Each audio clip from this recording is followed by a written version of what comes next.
Support for this podcast comes from the Central Valley Journalism Collaborative, connecting communities with the resources, infrastructure, and networks to ensure a vibrant local free press.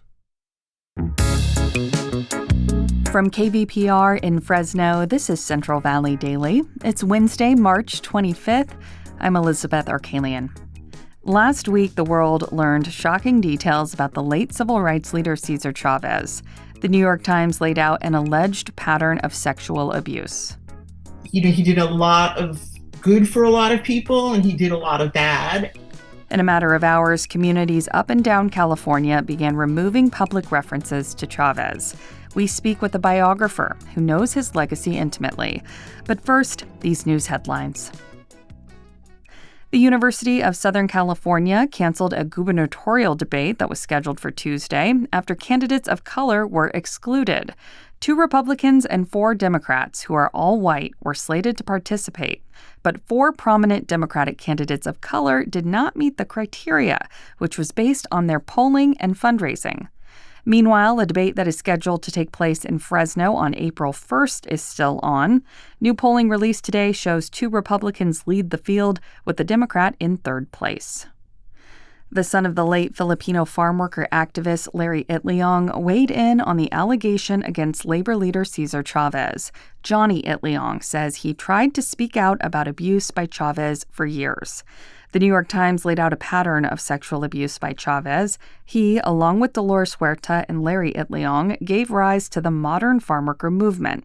The son of Itliong, Johnny, tells 23 ABC in Bakersfield that the revelations bring a sense of justice to those who were victims of Chavez or who have otherwise been overlooked.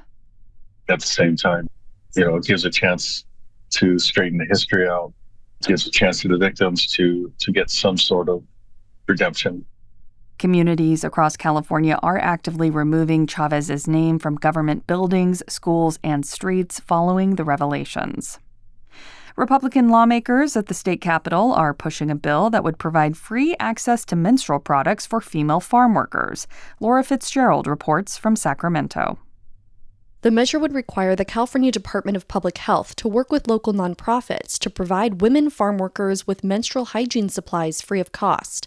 Republican Assemblymember Jeff Gonzalez represents Coachella and introduced the bill. No woman should have to choose between her health, her dignity, and her paycheck. Bella Sanchez, whose mother worked in agricultural fields, says schools and some workplaces already provide free pads and tampons. But farm worker women, the women who work the land, who work in landscaping, who labor outdoors in remote rural areas, they were left out. They remain invisible. The bill would require the state to prioritize rural agricultural communities with higher poverty rates. It's pending in the Assembly Health Committee. In Sacramento, I'm Laura Fitzgerald. A federal judge in California ordered the U.S. government to return a woman who was deported to Mexico last month despite having protection through the DACA program. The judge ordered the government to bring back the 42-year-old woman from Sacramento within the next week. An attorney for the woman says she was deported within a day after appearing for an immigration appointment. Lawyers for the government argue that federal authorities have discretion over deportation decisions. There are roughly 144,000 DACA recipients in California. There is some good news on the butterfly front. The World Wildlife Fund has revealed that the population of monarch butterflies in Mexico increased by 64% this past winter. It's a glimmer of hope for a species that has been in danger of extinction. The monarchs have long been a symbol of North America because millions of them migrate from Canada to the forests of western Mexico. Between November and December, the monarchs also rest along a stretch of California's central coast.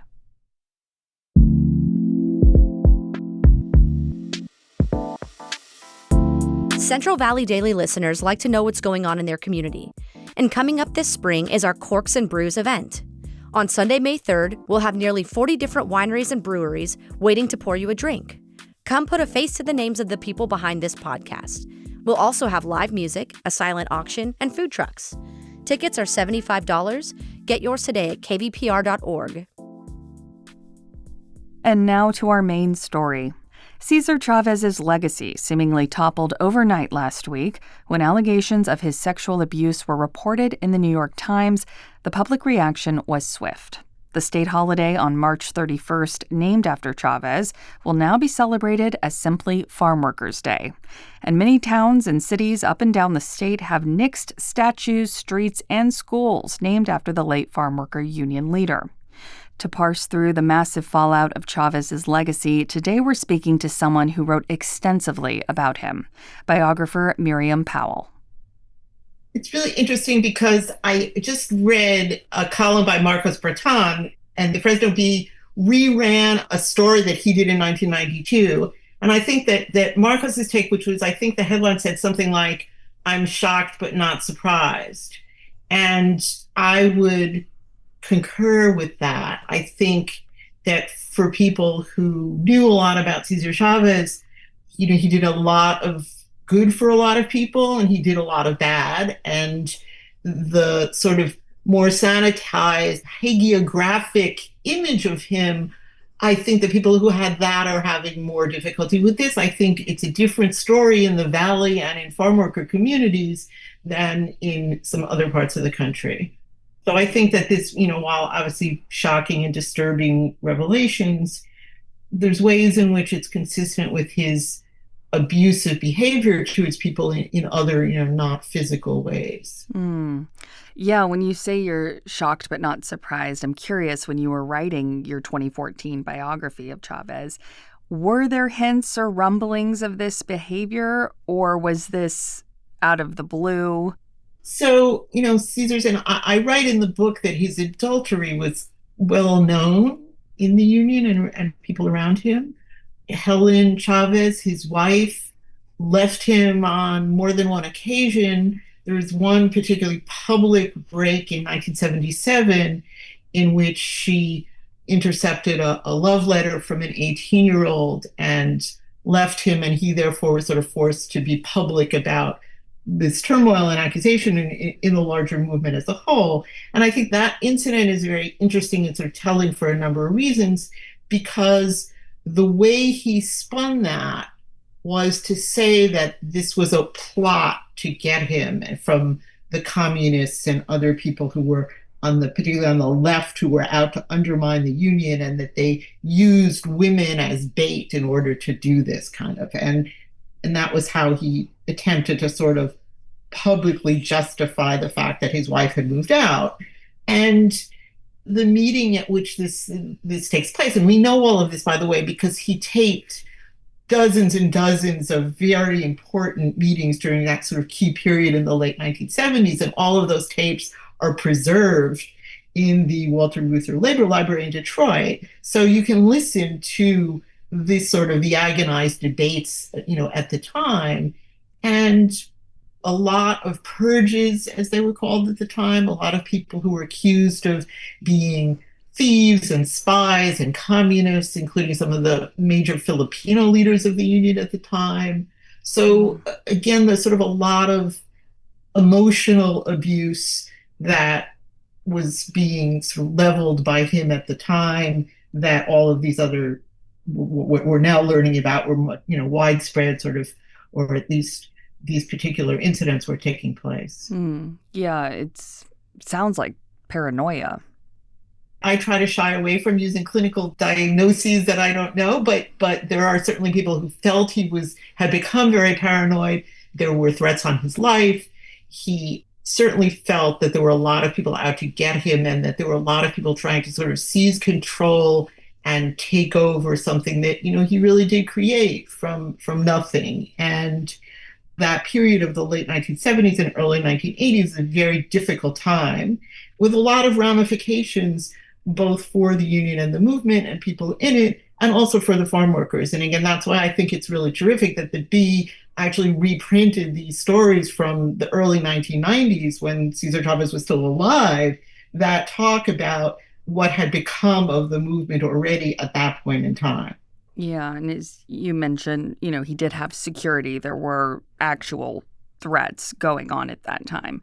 But once we learn about these allegations, yes, we can all do our own analysis and wonder, was this a guilty conscience, paranoia, what sort. It's hard to know what the inner workings and the dynamics were at the time, but that's where a biographer like you comes in and can educate us a little bit. And I'm curious because I want to dive just a little bit deeper into your biography and discuss his legacy before this news broke. Because in your book titled The Crusades of Cesar Chavez, what were the Crusades that you really set out to chronicle?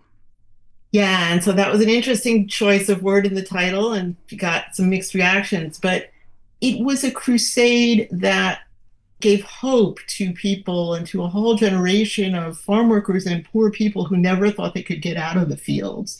And he really did found a movement that showed that those people that the poorest people by organizing and banding together could take on the most powerful business entity in the state at the time, that the agricultural industry, and win. And that message, not only sort of changed the lives for that generation of farm workers, but also inspired a lot of organizing in the cities and in what was, the sort of the burgeoning Chicano movement at the time.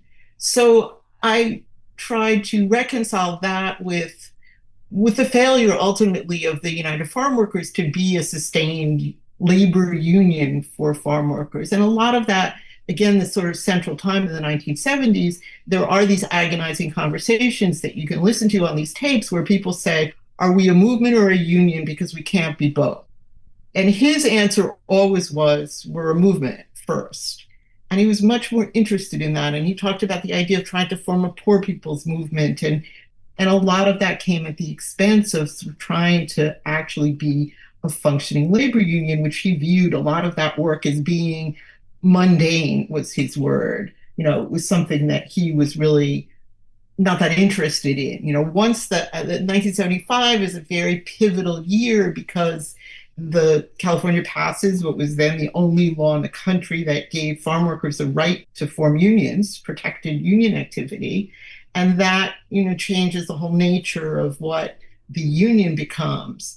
And that becomes a real problem for him. So I wanted to understand that. And in writing the biography, he had a profound impact on people who didn't know him, but also, a whole lot of people who were around him and a whole generation of organizers and people who have gone on to lead in other ways. And I don't think I've ever talked to anyone who worked with the union for any amount of time, no matter how short, and no matter the circumstances under which they left. And often they left in very unpleasant ways, but they all say that they would do it again because it so profoundly influenced what they did the rest of their lives. And I'm curious, with everything you know and your experience in writing about such a popular public figure, how should Chavez's legacy be viewed moving forward? Do we have an answer to that?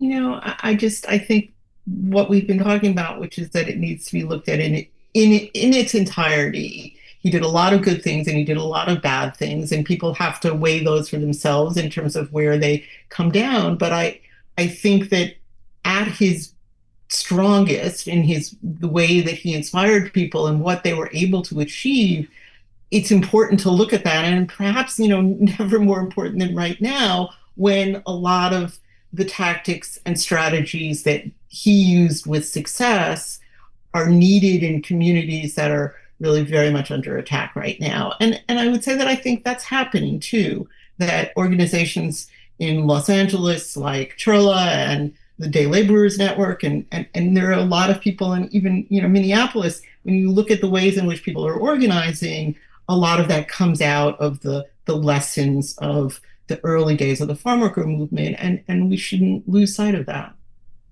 Miriam Pawel, author of Cesar Chavez's biography, The Crusades of Cesar Chavez. Thank you so much for speaking with us. Thanks for taking the time. And that is today's show. Today's episode was produced by Jonathan Linden and KVPR with support from the Central Valley Journalism Collaborative. I'm Elizabeth Arkalian. Find the latest local news anytime at kvpr.org.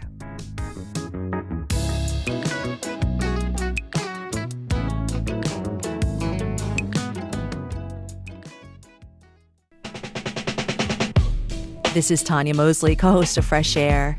You'll see your favorite actors, directors, and comedians on late-night TV shows or YouTube. But what you get with Fresh Air is a deep dive.